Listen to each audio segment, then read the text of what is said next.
Hari ini kita akan mengakhiri seri kita, ini masuk kepada khotbah terakhir daripada kitab Maliaki. Masih ingat ada berapa sudah kita pelajari? Ada yang bilang 3, ada berapa total sudah dengan hari ini? Iya, kelihatan datang nggak datang ke gereja ini. Sudah 5, ini yang kelima sudah teman-teman. Ini adalah khotbah kelima daripada kitab Maliaki, ya kan? Minggu pertama Pastor Ari berbicara tentang bagaimana memberikan persembahan yang terbaik, ya kan? Yang kedua saya berbicara tentang pernikahan. Yang ketiga saya berbicara tentang persepuluhan, bagaimana kita mempersembahkan sesuatu kepada Tuhan dengan 10% setiap pendapatan kita. Lalu kemarin yang terakhir tentang kitab peringatan. Allah mengingat seluruh rasa takut kita kepadanya. Dan hari ini adalah firman Tuhan yang berjudul perkataan terakhir. Jemaat Tuhan yang saya kasihi, kalau berbicara mengenai perkataan terakhir pasti sesuatu yang spesial. Pasti sesuatu yang penting, bukan? Kami orang Batak memiliki sebuah budaya mengakhiri akhir tahun kami itu ada yang namanya disebut mandok hata. Mungkin pernah punya tetangga orang Batak ya kan dan sebagainya, pernah dengar ini. Ini adalah kebiasaan yang dilakukan di akhir tahun untuk menyampaikan pesan-pesan terakhir di akhir tahun. Itu bisa berisi nasihat, itu bisa berisi pokok doa, harapan yang akan disampaikan, rencana yang mau terjadi tahun depan, dan juga minta maaf terhadap apa yang sudah terjadi sepanjang tahun terakhir ya kan, pengakuan dosa kepada bapak ibunya dengan anak-anak suaminya. Itu adalah ucapan penting, momen penting untuk menyampaikan pesan di akhir tahun, sebelum memasuki musim yang baru, sebelum memasuki tahun yang baru. Dan di sanalah seringkali orang tua juga memberikan sebuah nasihat penting supaya anak-anak bisa bertumbuh. Orang tua bisa menyampaikan isi hatinya yang mungkin dipendam selama 1 tahun. Gitu ya. Itu kebiasaan kami orang Batak. Perkataan-perkataan terakhir begitu mahal buat kami. Bahkan kemarin ketika Uti, mama mertua saya sudah mau pulang, saya sengaja duduk dekat beliau. Saya sengaja duduk dan saya mengatakan bahwa Uti, ini mungkin duduk saya terakhir dengan engkau besok karena engkau masih packing dan sebagainya, karena engkau sedang habis selesai makan istirahat, saya mau ngomong, saya mengucapkan terima kasih banyak buat 3 bulan terakhir saya bisa makan enak, saya bisa makan tumpang dengan berkali-kali, saya bisa makan soun goreng dengan senang hati, bahkan saya punya waktu tidur lebih panjang, saya bilang. Saya mengucapkan terima kasih untuk terakhir kalinya. Dan saya rasa itulah esensi dari perkataan terakhir. Itu adalah penting, betul ya? Teman-teman mau berangkat ke Hong Kong kembali setelah cuti pasti ada perkataan terakhir ya. Minimal jangan sering-sering minta transferan ya, itu ya kan pesannya pasti ya toh. Uang mama nggak banyak gitu ya, uang tante nggak banyak dan sebagainya. Pesan terakhir itu adalah sesuatu yang begitu mahal dan esensinya dalam. Apalagi habis menikah ya kan, meninggalkan suaminya ya toh. Papa, kamu harus rajin bekerja ya kan. Jagai semuanya walaupun saya jauh. Itu adalah pesan terakhir yang penting. Sama halnya ketika Maleaki memberitahukan ini semua. Ini adalah sebuah pesan terakhir yang mau Tuhan sampaikan kepada bangsa Israel. Ini adalah puncak dari semua pesan yang sudah disampaikan. Karena maksud semua yang disampaikan di awal sampai di akhirnya, itu endingnya, kesimpulannya ada di sini. Supaya semua bangsa Israel pada saat itu bisa mengalami berkat dari perkataan terakhir ini. Perkataan terakhir ini adalah perkataan terakhir Tuhan Yesus. Perkataan terakhir Allah kepada bangsa Israel dan kepada kita juga hari ini. Karena setelah itu ada sebuah masa yang kita sebut silent years. Masa kesunyian selama 4 abad sebelum Mesias itu lahir. Perkataan terakhir itu apa? Kita akan pelajari bersama-sama. Apa berkatnya? Apa kebenaran yang bisa kita lihat? Mari kita baca dari ayat yang pertama sampai ayat yang ke-6 dari pasal yang ke-4. Saya bacakan buat kita semuanya. Bahwa sesungguhnya hari itu datang, menyala seperti perapian. Maka semua orang gegabah dan setiap orang yang berbuat fasik menjadi seperti jerami. Dan akan terbakar oleh hari yang datang itu. Firman Tuhan semesta alam, sampai tidak ditinggalkannya akar dan cabang mereka. Tetapi kamu yang takut akan namaku, bagimu akan terbit surya kebenaran dengan kesembuhan pada sayapnya. Kamu akan keluar dan berjingkrak-jingkrak seperti anak lembu lepas kandang. Kamu akan menginjak orang-orang fasik, sebab mereka akan menjadi abu di bawah telapak kakimu pada hari yang kusiapkan itu, firman Tuhan semesta alam. Ingatlah kepada Taurat yang telah kuperintahkan kepada Musa, hambaku di gunung Horeb untuk disampaikan kepada seluruh Israel. Yakni ketetapan-ketetapan dan hukum-hukumku. Sesungguhnya aku akan mengutus Nabi Elia kepadamu menjelang datangnya hari Tuhan yang besar dan dahsyat itu. Maka ia akan membuat hati bapak-bapak berpaling kepada anak-anaknya dan hati anak-anak kepada bapak-bapaknya, supaya jangan aku datang memukul bumi sehingga musnah. Jemaat Tuhan yang saya kasihi, dari ayat ini saja ada sebuah kata kunci yang perlu kita perhatikan bersama-sama. Dari kata kunci itu kita akan bisa menemukan sebuah prinsip penting. Apa yang mau dikatakan Tuhan dalam pasal ini. Kata kunci daripada pasal ini adalah di ayat yang pertama, yaitu kata hari. Sesungguhnya hari itu akan datang. Ada peristiwa penting yang akan terjadi di masa yang akan datang, yang Tuhan mau sampaikan, tunjukkan terlebih dahulu kepada bangsa Israel. Dia mau memberikan bocoran, hei bangsa Israel, ketahuilah sesuatu, bahwa akan ada sebuah hari yang begitu penting, yang harus engkau ketahui. Akan ada terjadi sebuah peristiwa penting dalam sebuah hari, yang engkau tidak boleh lewatkan, sehingga sebelum hari itu terjadi, engkau bisa mempersiapkan diri. Ada sebuah hari penting di mana engkau akan melihat siapa aku sesungguhnya. Ada sebuah hari penting di mana keadilanku kutunjukkan ke tengah-tengah umat manusia. Hari apa itu? Ada 3 peristiwa yang akan terjadi dalam peristiwa itu. Baik di hari itu bahkan hari menjelang sebelumnya. Peristiwa yang akan terjadi pertama ketika hari itu terjadi adalah akan datang panas amarah Tuhan. Bahwa akan terjadi sebuah hari di mana dia datang dengan amarahnya yang luar biasa. Diberitahukan tadi di ayat pertama, bagian kuning saya tuliskan. Sesungguhnya hari itu akan datang menyala seperti perapian. Sebuah hari di mana akan begitu banyak api akan memusnahkan. Saya tidak tahu persisnya bagaimana api itu akan datang.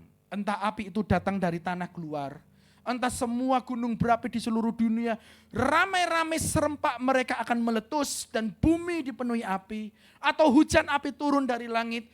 Tidak ada sebuah penjelasan yang tepat mengenai hal itu secara khusus. Tetapi paling tidak, hari itu sudah digambarkan akan menyala panas seperti sebuah perapian. Perapian di sana menandakan sebuah amarah Tuhan yang Tuhan tunjukkan kepada umat manusia. Gambaran ini adalah sebuah gambaran yang sangat konsisten, yang bisa kita lihat di kutipan-kutipan ayat lain. Mazmur 21 ayat 9 dikatakan seperti ini. Engkau akan membuat mereka seperti perapian yang menyala-nyala pada waktu engkau menampakkan diri ya Tuhan. Ketika Tuhan datang nanti, akan ada sebuah perapian. Kalau di Maliaki dikatakan tadi apa? Panasnya menyala seperti perapian. Kalau di sini juga sama, perapian yang menyala-nyala. Bagaimana dengan Matius 13 ayat 41-42. Anak manusia akan menyuruh malaikat-malaikatnya dan mereka mengumpulkan segala sesuatu yang menyesatkan, melakukan kejahatan dari dalam kerajaannya. 42. Semuanya akan dicampakkan dalam dapur api. Di sanalah akan terdapat ratapan dan kertakan gigi. 2 Petrus juga mengatakan, mereka sengaja tidak mau tahu bahwa oleh firman Allah langit telah ada sejak dahulu. Dan juga bumi berasal dari air dan oleh air. Dan bahwa oleh air itu bumi yang dahulu telah binasa dimusnahkan oleh air bah. Tetapi oleh firman itu langit dan bumi yang sekarang terpelihara api disimpan untuk penghakiman dan kebinasaan orang-orang fasik. Hal yang akan terjadi pertama kali ketika Allah itu datang, dia akan menunjukkan terlebih dahulu kedahsyatan amarahnya dalam bentuk api. Mengapa api, Pak Pendeta? 2 Petrus yang mengatakannya. Karena air sudah tidak lagi berlaku bagi Allah. Kok bisa? Masih ingat peristiwa air bah? Masih ingat yang dikatakan di kitab Kejadian? Kejadian pasal 6. Hai siswa Asia Academy. Betul? Nabi Nuh. Apa yang terjadi di sana pada saat itu? Allah memberitahu Nuh buat bahtera di satu gunung, bikin sana, ditertawain orang enggak masalah, buat saja itu perintahku. Air bah datang, semuanya mati, terselamatkanlah keluarga Nuh, anak, menantu, dan seluruh binatang-binatang yang berpasangan itu.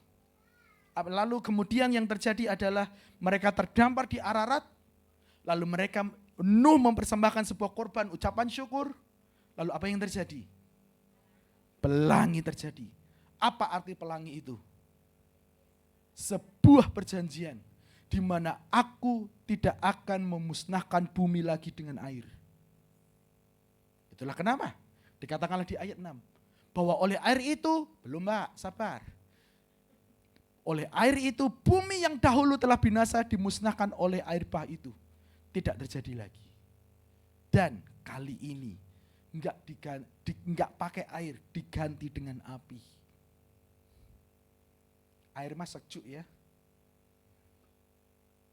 Air mah enak ya. Tapi kali ini api woh. Api. Api. Mengapa saya mengatakan api? Karena api begitu panas. Tidak ada benda yang tidak bisa dimakan oleh api. Semua dimakan habis. Pertanyaannya, kepada siapa Allah marah sesungguhnya? Kepada mereka yang fasik. Ayat 1 Mbak tadi, slide berikutnya betul. Maka semua orang gegabah dan semua orang yang berbuat fasik. 2 kelompok orang inilah yang akan menikmati api panas amarah Tuhan. Orang yang gegabah, orang yang fasik.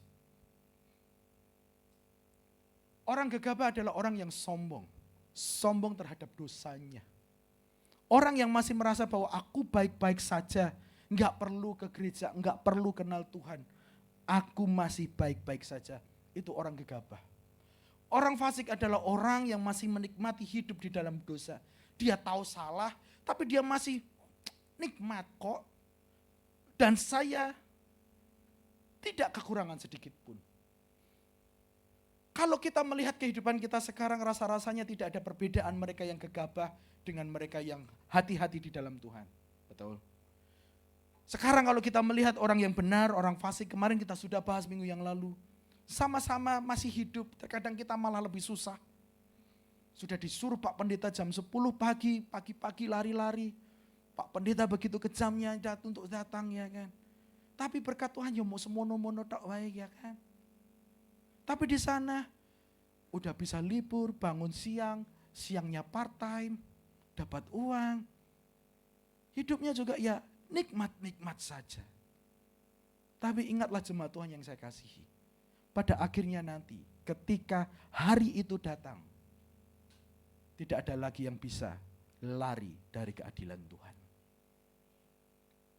Disitulah perbedaan akan terlihat dengan nyata. Yang menyembah Tuhan dengan yang tidak menyembah Tuhan.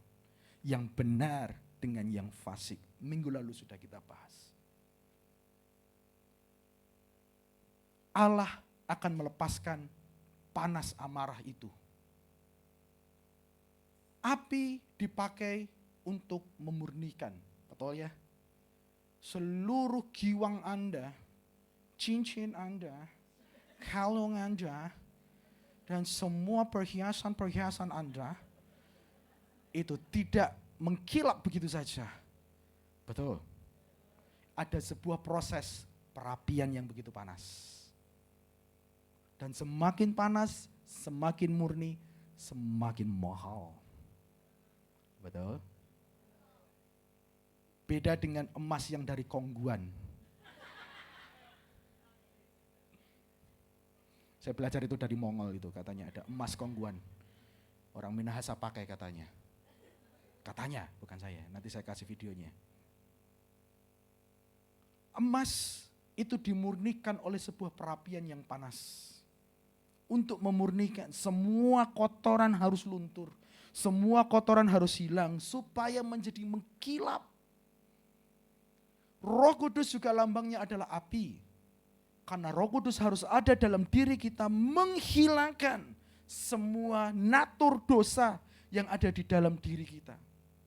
Kita semua memiliki natur dosa, betul?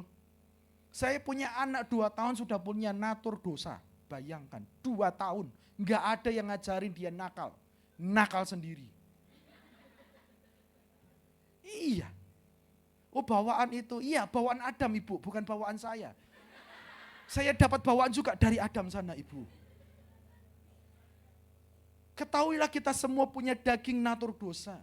Nggak usah diajarin bohong, orang bisa bohong. Nggak diajarin nakal, bantah, dia akan bantah. Muriel eat, no daddy, I don't like daddy. Itu nggak ada yang ngajarin. Karena menurut saya hal yang paling enak adalah makan. Betul Muriel? Is it okay, right?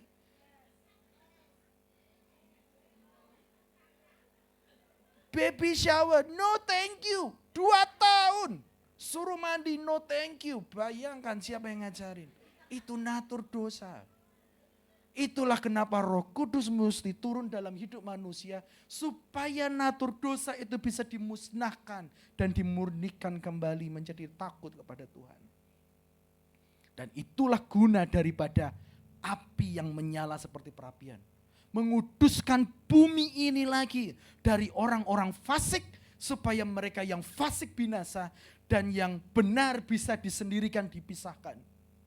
Mereka nggak bisa lagi lari daripada panas amarah Tuhan tadi. Jemaat Tuhan yang saya kasihi. Lalu apa yang harus kita lakukan dengan panas amarah Tuhan ini? Yang pertama, yakinkan dirimu bahwa engkau sudah siap ketika hari itu datang. Supaya engkau tidak masuk dalam bagian yang kena panas amarah Tuhan.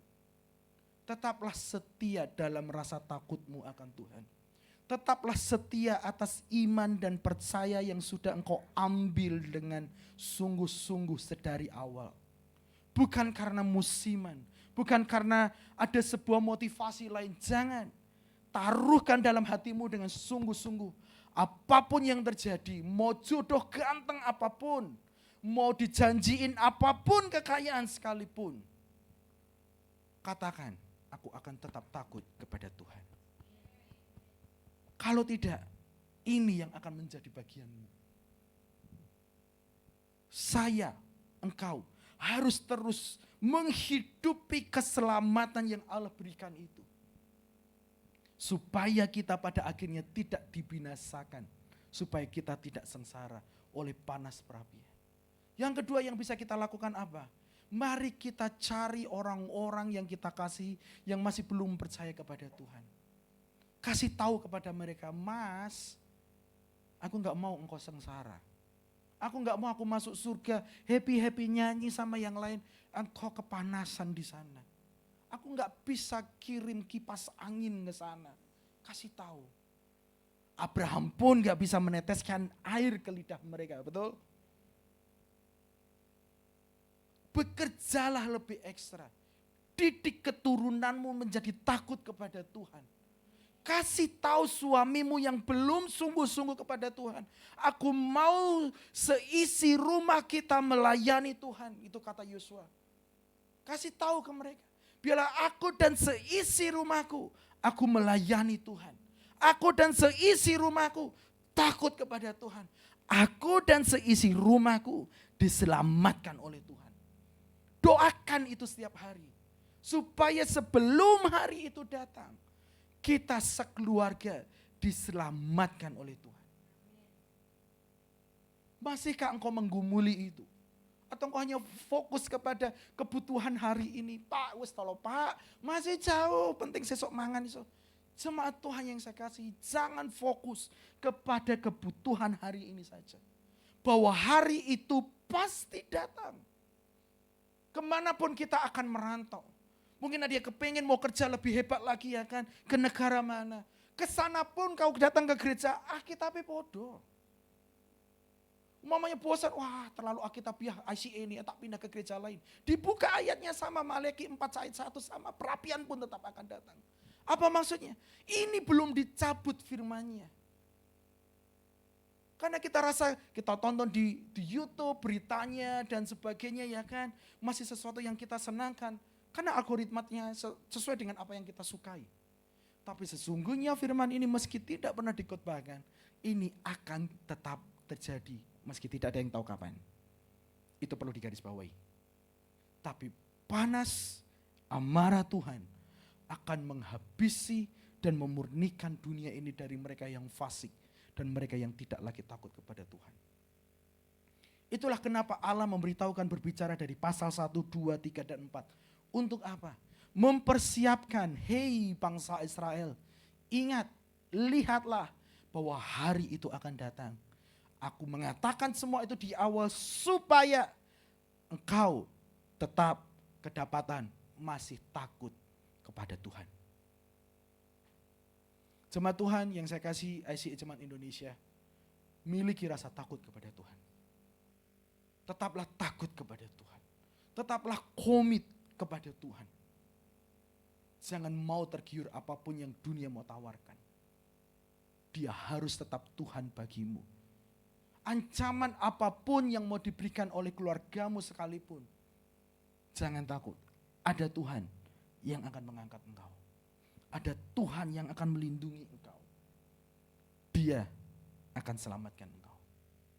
Karena poin yang kedua adalah apa yang akan terjadi. Saya tutup ini. Tidak ada toleransi sebelum poin yang kedua. Tidak ada toleransi kepada mereka yang melanggar kekudusan dan kebenaran Allah sesungguhnya. Orang sekarang mau mempermainkan kekudusan dan kebenaran Allah. Udahlah, Tuhan itu penuh kasih. Katanya kasih karunia. Nanti tidak ada toleransi lagi. Kebenaran Allah mutlak terjadi. Yang fasik binasa. Tapi yang benar apa yang terjadi? Datang sebuah harapan ilahi. Di ayat yang kedua dikatakan seperti ini. Tetapi kamu yang takut akan namaku, bagimu akan terbit surya kebenaran. Ini adalah frasa satu-satunya yang bisa kita temukan di Alkitab, tidak ada di tempat lain. Jadi cukup sulit untuk memahaminya. Tetapi banyak para sarjana Alkitab, mereka menarik ini kepada Yesus. Karena yang terjadi setelah 400 tahun itu adalah lahirnya Sang Mesias. Artinya apa? Ketika hari itu datang, ada sebuah pertolongan yang datang, ada sebuah keselamatan yang terjadi, ada sebuah harapan yang bisa kita temukan dari Yesus yang akan menyelamatkan kita semua. Sehingga kita terhindar, terlindungi daripada panas amarah Tuhan itu.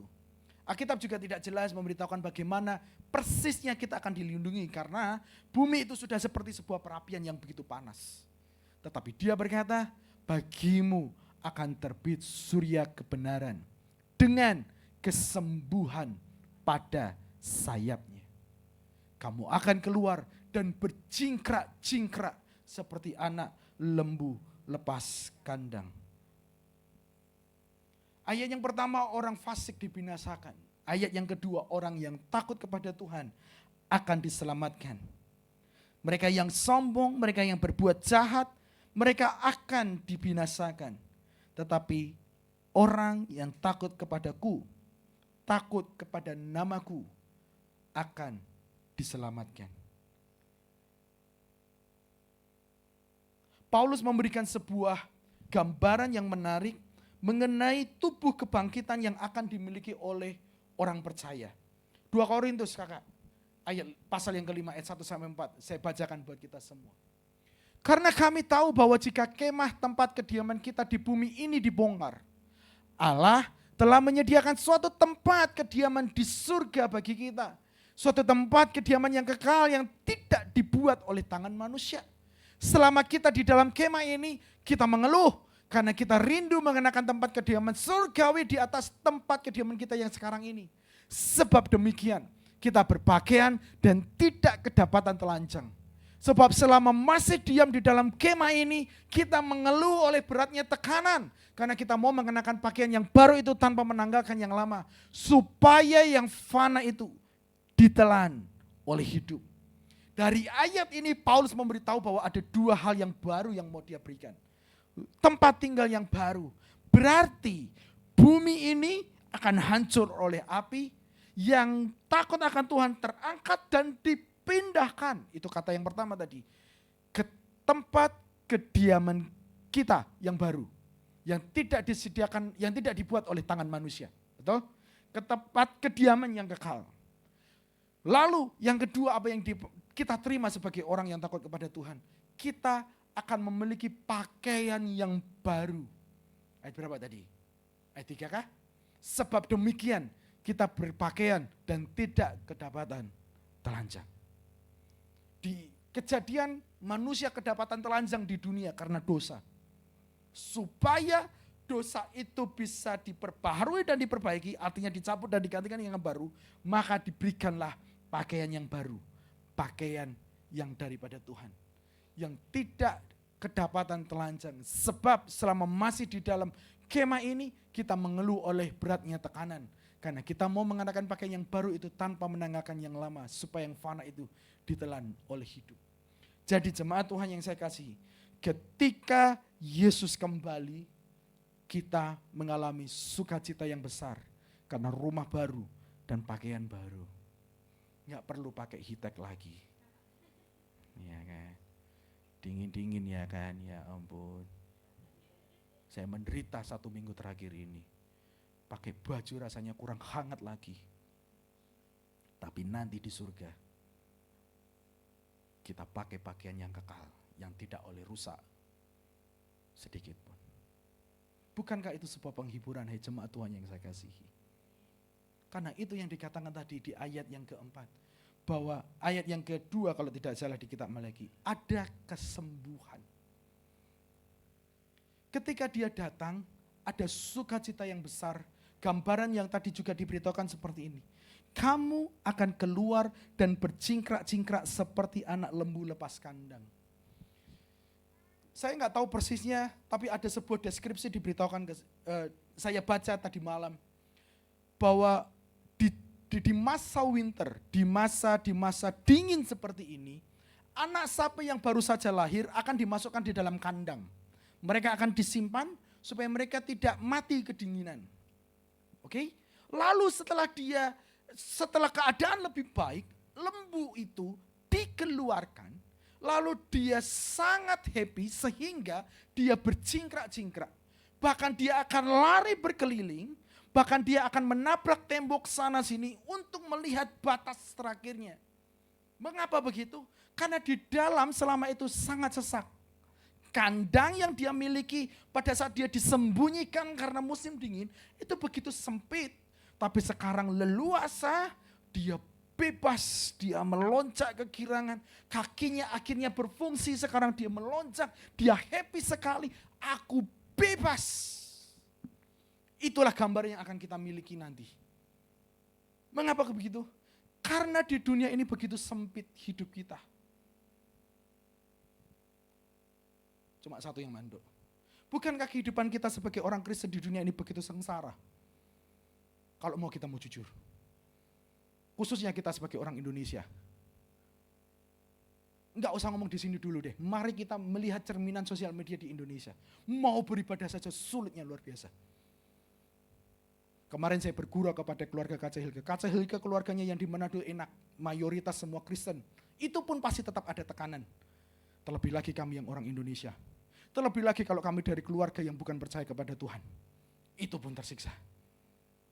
Tapi nanti ketika dia datang, ada sebuah sukacita yang besar. Tidak ada yang bisa menghalangi kita lagi untuk bersekutu dengan dia. Karena kita sudah bersatu dengan Bapa di surga. Itu sukacita besar yang digambarkan di ayat yang kedua kitab Maleakhi pasal 4. Seperti anak lembu yang berjingkrak-jingkrak, kita akan melihat sukacita Allah itu di hadapan kita. Tapi nggak usah nanti, di sini pun sesungguhnya Tuhan memberikan sukacita. Meski kita ditekan, ada penghiburan yang Tuhan berikan, bukan? Meskipun kita tersiksa, terkadang juga Tuhan beri jawaban doa untuk menenangkan kita. Karena itulah Allah kita sesungguhnya. Dia mau beri harapan ilahi dalam kehidupan kita semuanya. Jadi jemaat Tuhan yang saya kasihi, nantikanlah Tuhan. Bersiaplah untuk kedatangan Tuhan. Jagai hatimu, jagai hidupmu. Jangan izinkan iblis menarik engkau jauh. Aku hari Minggu mau ke rumah Tuhan. Tadi Kak Cemorce kasih kesaksian kepada saya. Pastor, aku tadi disuruh nenek mau di rumah aja, gak usah ke gereja. Lalu dia bilang, tak bisa, hari Minggu harinya Tuhan. Ngomong sama anakmu, supaya jaga engkau, aku mau ketemu Tuhan. Itu kerinduan saya kepada seluruh jemaat Tuhan. Mau gak mau, aku mau harus di rumah Tuhan. Karena Tuhan disenangkan ketika kita bisa beribadah bersama-sama. Karena cuma hari inilah kita bisa mencari Tuhan, bukan? Dalam satu kumpulan komunal maksud saya. Bisa di rumah berdoa memang. Tapi kemarin kita baru saja belajar bahwa kita bisa berdoa juga di tempat yang terbuka, di tempat yang umum, semua bisa mencari Tuhan. Putuskan bahwa hidupmu mau terus mengingat dan menguduskan hari Sabat itu. Supaya Allah disenangkan di sana. Supaya Allah memberkati kita semua.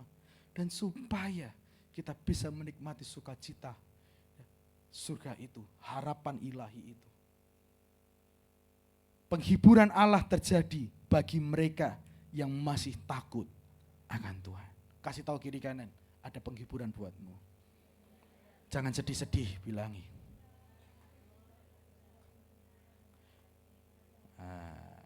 Wah, saya mau nyanyi ada penghiburan, tapi lagu kematian itu. Poin yang ketiga. Selain penghiburan, selain pengharapan, penghiburan, akan datang sebuah bantuan. Ayat yang keempat, Mbak E. Saya tutup dengan ini. Ingatlah kepada Taurat yang telah kuperintahkan kepada Musa hambaku di Gunung Horeb untuk disampaikan kepada seluruh Israel, yakni ketetapan-ketetapan dan hukum-hukum. Sesungguhnya aku akan mengutus Nabi Elia kepadamu menjelang datangnya hari Tuhan yang besar dan dahsyat itu. Maka ia akan membuat hati bapak-bapak berpaling kepada anak-anaknya dan hati anak-anak kepada bapak-bapaknya, supaya jangan aku datang memukul bumi sehingga musnah. Jemaat Tuhan yang saya kasihi, menurut ayat yang kelima tadi, sebelum hari itu datang, dia akan mengutus Elia untuk mempersiapkan jalan baginya. Kalau kita mau memperhatikan perjanjian baru, bagaimana bahasanya? Keempat gospel ini, keempat kitab Injil ini mengarahkan Elia yang dimaksudkan Maleakhi pasal 4 ini kepada Yohanes Pembaptis. Karena Yohanes Pembaptis adalah nabi terakhir di perjanjian, nabi pertama di perjanjian baru, pertama, bukan nabi terakhir di perjanjian lama, nabi pertama di perjanjian baru.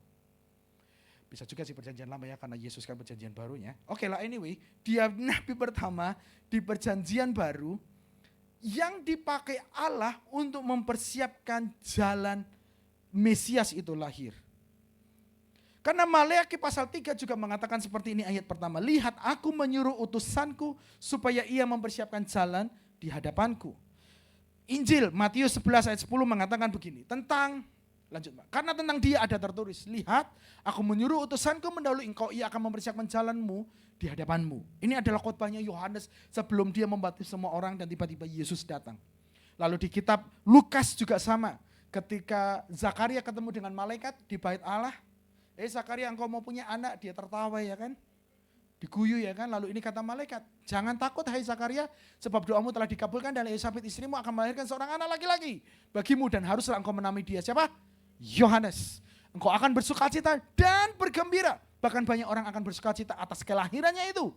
Karena enggak ada lagi nabi selama 400 tahun terakhir. Sebab ia akan besar di hadapan Tuhan. Dan ia tidak akan minum anggur atau minum keras. Dan ia akan penuh dengan Roh Kudus. Mulai dari rahim ibunya. 16 Mbak. Ia akan membuat banyak orang Israel berbalik kepada Tuhan Allah mereka. Dan ia akan berjalan mendahului Tuhan dalam roh dan kuasa Elia. Kuasa Elia turun atas Yohanes. Dan Yohanes dipakai Tuhan untuk mempersiapkan jalan. Dan betul, ketika Yohanes berkhotbah, banyak sekali yang memberikan diri mereka untuk dibaptis. Markus 1, 4-5 menjadi ayat landasannya. Lalu datanglah, demikianlah Yohanes Pembaptis tampil di padang gurun. Dia menyerukan apa? Bertobatlah, beri dirimu dibaptis, Allah akan mengampuni dosamu. KKR dia ya kan. Kenceng dia berkhotbah. Ini yang terjadi ayat 5. Lalu datanglah kepadanya orang-orang dari seluruh Yudea dan semua penduduk Yerusalem dan sambil mengaku dosanya mereka dibaptis di sungai Yordan. Pertobatan terjadi. Mengapa? Karena ayat daripada ayat yang ke-6 dari pasal ke-4 kitab Maleakhi. Allah akan mengubahkan hati bapak-bapak kepada anak, anak-anak kepada bapak. Itu adalah pertobatan. Itu adalah sebuah pemulihan. Elia dipersiapkan untuk mempersiapkan jalan. Yohanes Pembaptis sudah memulainya. Itu adalah sebuah bantuan yang akan Tuhan berikan buat kita semua. Di mana ada orang yang menuntun kita sehingga kita bisa kembali bertobat kepada Dia. Tetapi ada bantuan lain yang sudah kita temukan. Kembali Mbak di ayat yang ke kitab Maleakhi. Ayat yang keempat tadi. 5 dan 6. Ingatlah kepada Taurat. Taurat itu sudah ada di tangan Anda. Itu adalah bantuan buat Anda untuk tetap setia. Firman yang engkau miliki itu adalah bantuan yang Allah berikan supaya engkau tetap setia. Menantikan, mempersiapkan diri untuk kedatangannya yang kedua kali. Kedatangan yang pertama, dia tidak menghakimi. Aku datang bukan untuk menghakimi. Aku datang untuk mereka merawat, mengasihi mereka yang terluka, mereka yang sakit. Itu firman Allah, betul? Aku datang bukan untuk meniadakan Taurat, tapi aku mau menggenapi Taurat. Itu kedatangan yang pertama. Tapi kedatangan yang kedua dia datang apa? Untuk menghakimi dunia. Dan mempersiapkan ke sana. Mari kita kembali mengingat dan membaca firman itu kembali. Supaya kita tidak jatuh dan kita tidak meninggalkan Tuhan. Hari ini firman Tuhan di bagian terakhir saya mau bertanya. Masihkah engkau punya waktu untuk merenungkan firman itu siang dan malam? Enggak cukup hanya berdoa.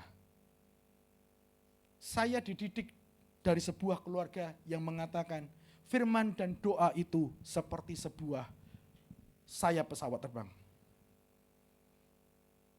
Hanya ketika kita membaca dan berdoa secara seimbang, maka kita bisa bertumbuh bahkan terbang lebih tinggi. Tapi kalau cuma satu, tidak akan kemana-mana. Betul? Makanya kalau ada orang yang doa, rohaninya luar biasa, tapi enggak alkitabiah. Doanya banyak, ngakunya paling peka sama Tuhan, tapi enggak alkitabiah. Ada, saya tahu, enggak di sini, tenang saja.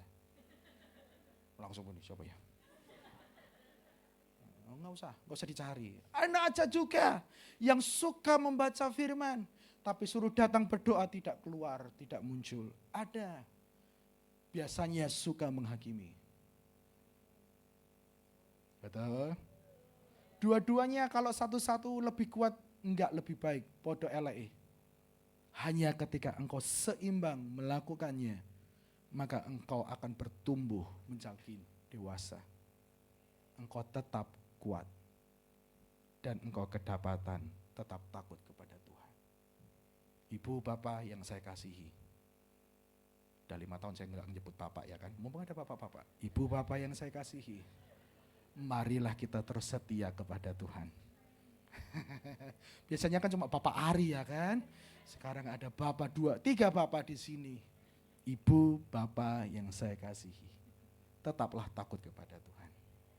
Kasih tahu kiri kanan. Mari kita tetap takut kepada Tuhan.